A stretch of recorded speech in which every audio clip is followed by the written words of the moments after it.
Кванттык психология качантан бери пайда болду жана психология экөө карама каршы келбейт да? Оорукчан адамдарга дей турган болсок, Псих эмесмин дейт эле го.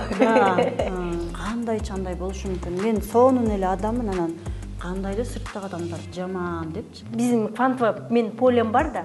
Мен өлүп калдым дейм, бул полем калып калабы? Бизде эч кандай күнөө жок. Чөйрө күнөөлүү, ал күнөөлүү, бул күнөөлүү, жолдошум күнөөлүү. Сизде эртең бирөө келип,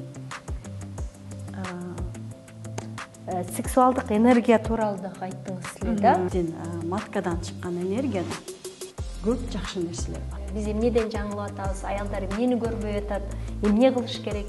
Биз балдарга сүйүү бергендин ордуна аларга милдет кылып атат. Муну жана налево кетип калгандарчы, алар кандай? Материалдык жакка көбүрөөк маани берип салганбыз дагы, жан дүйнөбүздүн баалуулугуна маани бербей калганбыз. Аялдык энергияны кайсы учурда жоготобуз?